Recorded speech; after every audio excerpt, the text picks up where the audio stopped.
ಇದು ಜೀವನ. ಈ ಜಗತ್ತೇನಿದೆ ದೇವ ಕೊಟ್ಟಾನ ಅಂತ ಪ್ರೀತಿಸಷ್ಟೇ. ಈಗ ನೀವೊಂದು ಮದುವೆಗೊಂದು ಮಾವ ಒಂದು ಉಂಗುರ ಹಾಕಿರ್ತಾನೆ, ಏನು ಎಲ್ಲರಿಗೆ ಬಲಗೈಯಾಗ ಹಾಕ್ಕೊಂಡು ನಾಲ್ಕು ಬಟ್ಟು ತೋರಿಸ್ತಿರೋದಿಲ್ಲ, ಇದ ಮುಂದೆ ಮಾಡ್ತಿರ್ತಾನೆ ನಮಸ್ಕಾರ ಮಾಡುವಾಗ ಹೇಳುವಾಗ. ನನ್ನ ಕರೆದೇ ಅವ್ರು ಯಾರೂ ಕರೆದಿಲ್ಲ, ಆದರೂ ಅಂದ್ರೆ ಒಬ್ಬ ಮಾವ ಸುಮ್ಮನೆ ಒಂದು ಉಂಗುರ ಕೊಟ್ಟಿದ್ದಕ್ಕೆ ಮಾವಿಗೆ ಅಷ್ಟು ಸಲ ನೆನಪಿಸ್ತೀವಿ. ಮಾವ ಒಂದು ಉಂಗುರ ಕೊಟ್ಟಿದ್ದಕ್ಕಿಷ್ಟು ನೆನಪಿಸ್ತೀವಿ. ಮಹಾದೇವ ಒಂದು ಬದುಕ ಕೊಟ್ಟಾನ, ಈ ಜಗತ್ತು ಕೊಟ್ಟಾನ, ಅವನನ್ನು ಎಷ್ಟು ನೆನಪಿಸಬೇಕು.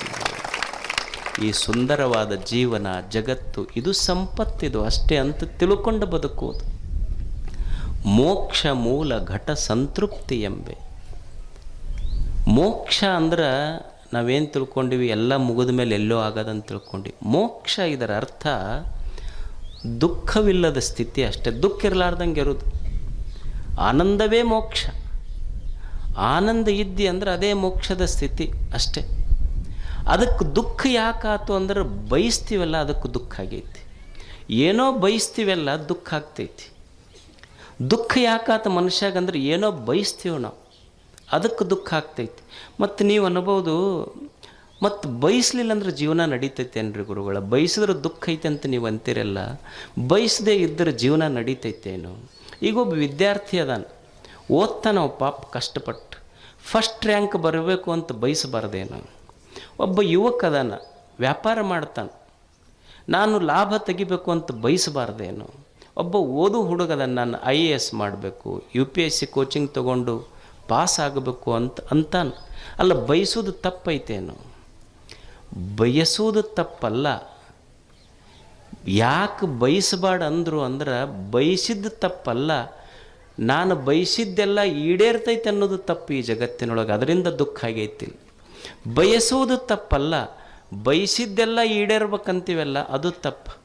ಈ ಜಗತ್ತಿನೊಳಗೆ ನಾವೇನು ಬಯಸೀವಿ, ಬಯಸಿದ್ದು ಸಿಕ್ಕಿಲ್ಲ, ಬಯಸಿದಷ್ಟು ಸಿಕ್ಕಿಲ್ಲ, ಬಯಸಿದವರು ಸಿಕ್ಕಿಲ್ಲ, ಸಿಕ್ಕವ್ರು ನಾ ಬಯಸ್ದಂಗಿಲ್ಲ. ಇದು ಜಗತ್ತಿನ ವಿಪರ್ಯಾಸ. ಇದು ಬಯಸಿದ್ದು ಸಿಕ್ಕಿಲ್ಲ, ಬಯಸಿದಷ್ಟು ಸಿಕ್ಕಿಲ್ಲ, ಬಯಸಿದವರು ಸಿಕ್ಕಿಲ್ಲ, ಸಿಕ್ಕವ್ರು ನಾ ಬಯಸ್ದಂಗಿಲ್ಲ.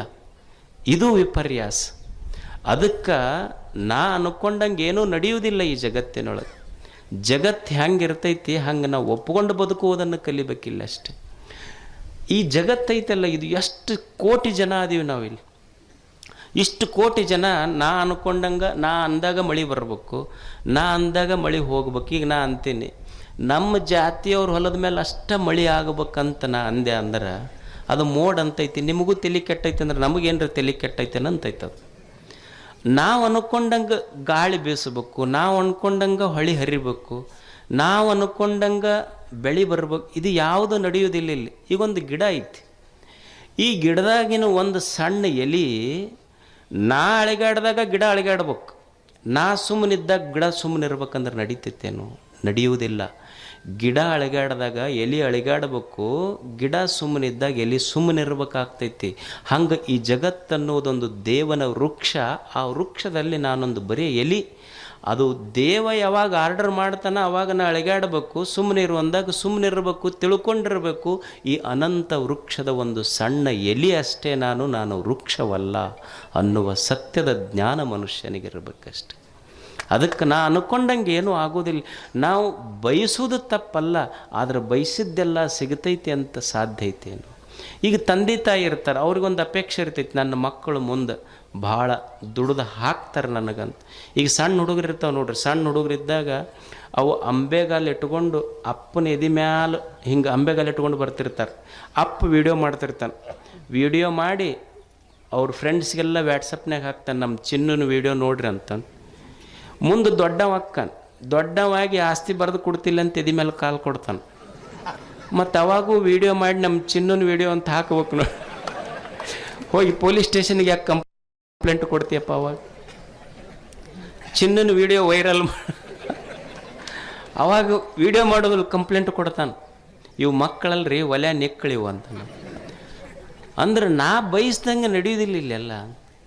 ಈಗ ಹತ್ತಿರ್ತಾಳೆ, ಸೊಸಿ ಬಂದು ಕೂಡಲೇ ಬಿಷೇದ್ ಮಾಡಿ ಹಾಕ್ತಾಳಂತ ಆಕಿಗೆ ಅಪೇಕ್ಷೆ ಇರ್ತೈತಿ. ಹಂಗೆ ನಡೀತೈತೇನೆ ಎಲ್ಲರ ಮನ್ಯಾಗ ಹೇಳ್ರಿ ನೀವು? ಆಕೆ ಹೊಸ್ದಾಗಿ ಮದುವೆ ಆದ ಕೂಡಲೇ ಸೊಸೆ ಬಂದ್ಲು, ನಿನಗೆ ಇಡ್ಲಿ ಮಾಡಕ್ಕೆ ಬರ್ತಾನೆ, ಇಡ್ಲಿ ಬರ್ತಾನಂತ ಬರ್ತೈತಿ, ದೋಸೆ ಬರ್ತೈತಿ, ಹೋಳಿಗೆ ಬರ್ತೈತಿ, ರೊಟ್ಟಿ ಪಲ್ಯ ಬರ್ತೈತಿ. ಅವಾಗ ಹತ್ತಂದ್ಲಿ, ಇದೆಲ್ಲ ಬರ್ತೈತೆ ನಿನಗೆ? ಇದು ಎಲ್ಲ ಬರ್ತೈತಿ, ಹೋಟೆಲ್ನಾಗ ಆರ್ಡ್ರ್ ಕೊಟ್ಟು ಇದಕ್ಕಿಂತ ಜಾಸ್ತಿನೇ ಬರ್ತೈತೆ ಅಂದ್ರೆ. ಅಪೇಕ್ಷೆ ಐತಿ, ಆದರೆ ಈಡೇರ್ತಾವನ್ನೆಲ್ಲರೂ.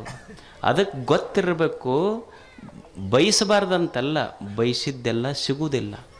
ಮತ್ತು ಸಿಕ್ಕಿದ್ದೆಲ್ಲ ಸದಾ ಸುಖ ಕೊಡ್ತೈತಂತೂ ಇಲ್ಲ ಈ ಜಗತ್ತಿನಲ್ಲಿ. ಇದು ತಿಳ್ಕೊಂಡಿರ್ಬೇಕು ಮನುಷ್ಯ. ನಮಗೇನು ಸಿಕ್ಕೈತಿ ಅದು ಸದಾ ಸುಖ ಕೊಡ್ತೈತೆ ಅಂತಿಲ್ಲ. ಈ ಜಗತ್ತಿನ ನಿಯಮ ಏನೈತಿ ಅಂದ್ರೆ, ನಿನಗೆ ಯಾವುದು ಈಗ ಸುಖ ಕೊಟ್ಟೈತಿ ಒಂದು ದಿವಸ ದುಃಖ ಕೊಟ್ಟು ಹೋಗ್ತೈತೆ. ಅದು ನಿನಗೇನು ಧಕ್ಕೈತಿಲ್ಲ ಅದು ಯಾವಾಗಲೂ ಸುಖ ಕೊಡ್ತೈತೆ ಅಂತಿಲ್ಲ. ಈಗ ನಿನಗೊಂದು 10 ಹೋಳಿಗೆ ಉಂಡ್ರೆ ಭಾರಿ ಸುಖ ಆಗತ್ತಂತ ನಿಮಗಿದ್ರೆ, 10 ಹೋಳಿಗೆ ಉಂಡ್ರೆ ಸುಖ ಆದ್ರೆ ಒಂದು 50 ಹೋಳಿಗೆ ನೀಡ್ತೀನಪ್ಪ ಉಣ್ಣವಾಗ, ತೆಗಿರಿ ಅಂತ ಅಂದ್ರೆ ಒಮ್ಮೆ ಹೋಳಿಗೆ ಉಂಡಾಗ ಸುಖ ಆಗೈತಿ, ಒಮ್ಮೆ ಅದನ್ನು ಸರಸ್ದಾಗ ಸುಖ ಆಗೈತೆ ಅಷ್ಟು. ಇಲ್ಲಿ ಯಾವುದು ಖಾಯಂ ಸುಖ ಕೊಡ್ತೈತೆ ಅಂತಿಲ್ಲ. ಈಗ ಒಂದು ದೊಡ್ಡ ಮನೆ ಕಟ್ಟಿಸ್ತೇಪ್ಪ, 4-5 ಬೆಡ್ರೂಮ್ ಕಟ್ಟಿಸಿ ಒಂದು ದೊಡ್ಡ ಬೆಡ್ರೂಮ್ ತನಗ ಮಾಡ್ಕೊಂಡಿರ್ತಾನೆ, ಇದು ನಾ ಕಟ್ಟಿಸಿದ ಮನೆ ಅಂತ. ಆಶ್ಚರ್ಯ ಏನು ಅಂದ್ರೆ, ನೀ ಇಷ್ಟು ಕಷ್ಟಪಟ್ಟು ಮನೆ ಕಟ್ಟಿಸಿ ಇದು ಖಾಯಂ ನಂದ ಇರ್ತೈತೆ ಅಂತ ಇಲ್ಲ. ಇಲ್ಲಿ ಯಾವುದು ನಿನಗೊಂದು ದಿವಸ ಬೆಡ್ರೂಮ್ ಆಗಿತ್ತಲ್ಲ, ಒಂದು ದಿವಸ ಅದೇ ನಿನ್ನ ಡೆಡ್ ರೂಮು ಆಗ್ತೈತೆ, ಅದೇ ರೂಮ್ನಾಗ ಹಾಕ್ತಾರೆ ನಿನಗಷ್ಟೇ. ಯಾವುದು ಉಳಿಯುವುದಿಲ್ಲ ಈ ಜಗತ್ತಿನಲ್ಲಿ. ಅದಕ್ಕೆ ತಿಳ್ಕೊಂಡಿರಬೇಕು, ನನಗೆ ಇಲ್ಲಿ ನಾ ಬಯಸಿದ್ದು ಸಿಗೋದಿಲ್ಲ, ಸಿಕ್ಕಿದ್ದು ಖಾಯಂ ಸುಖ ಕೊಡೋದಿಲ್ಲ.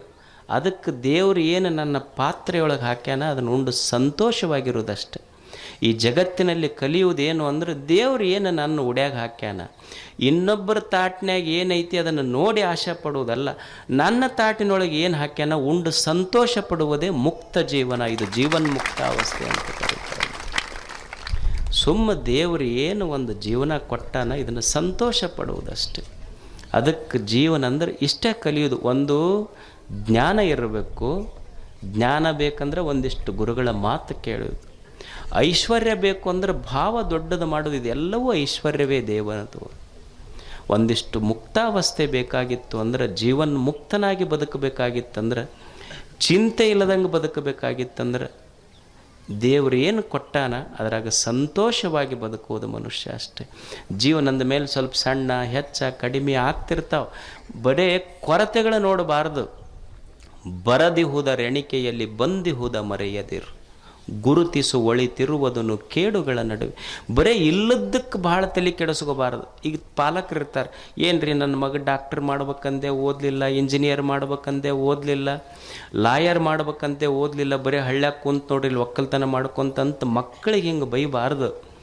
ಆತು ನೀವು ಓದಿಸಿ ಅಮೇರಿಕದಾಗ ಕಳಿಸಿದ್ರೆ ಏನು ಮಾಡ್ಬೋದಾಗಿತ್ತು, ನಿನಗೆ ಭಾಳ ಅಂದ್ರೆ ತಿಂಗಳಿಗೆ 1 ಲಕ್ಷ ರೂಪಾಯಿ ಕಳಿಸ್ತಿದ್ದು. ನಾವು ಹೆಂಗೆ ಜೀವನ ಕಟ್ಟೋದು ಅಂದ್ರೆ, ನನ್ನ ಮಗ ಓದಿ ಇಂಜಿನಿಯರ್ ಡಾಕ್ಟರ್ ಲಾಯರ್ ಆಗಿ ಅಮೇರಿಕಕ್ಕೆ ಹೋಗಲಿ ಅಂತ ಅಮೇರಿಕದಕ್ಕೆ ಕಳಿಸಿದ ತಂದೆ ಶ್ರೀಮಂತ ಅಂತಲ್ಲ. ರಾತ್ರಿ 9 ಆದ ಮೇಲೆ ಯಾವ ಮಗ ಬಂದು ನನ್ನ ಮಗ ಯಾವ ತಂದೆ ಜೊತೆಗೆ ರಾತ್ರಿ ಊಟ ತನ್ನ ಮಗ ಕುಂತು ಮಾಡ್ತಾನಲ್ಲ, ಆ ತಂದೆ ನಿಜವಾಗ್ಲೂ ಶ್ರೀಮಂತನೇ. ಅವ ನನ್ನ ಮಗ ರಾತ್ರಿ ಊಟ ನನ್ನ ಜೊತೆಗೆ ಉಣ್ತಾನಲ್ಲ, ಉಣ್ಣುವಾಗ್ಯಪ್ಪ ಆರಾಮದಿಲ್ಲ ಅಂತ ಕೇಳ್ತಾನಲ್ಲ, ಇದಕ್ಕಿಂತ ದೊಡ್ಡದು ಏನು ಬೇಕು ಹೇಳಿ?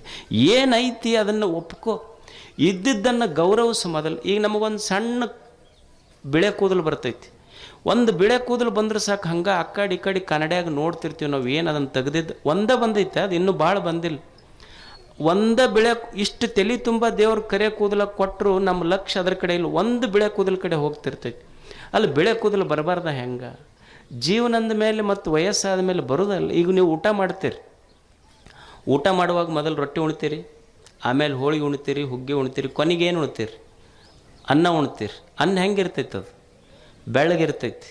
ಅಂದ್ರೆ ನೀವು ಹೋದಾಗ ಅನ್ನ ಉಣ್ಣಾಕತ್ರು ಅಂದ್ರೆ ಊಟ ಮುಗ್ಯಾಕೆ ಬಂದೈತೆ ಅಂತ ತಿಳ್ಕೊಬೇಕು.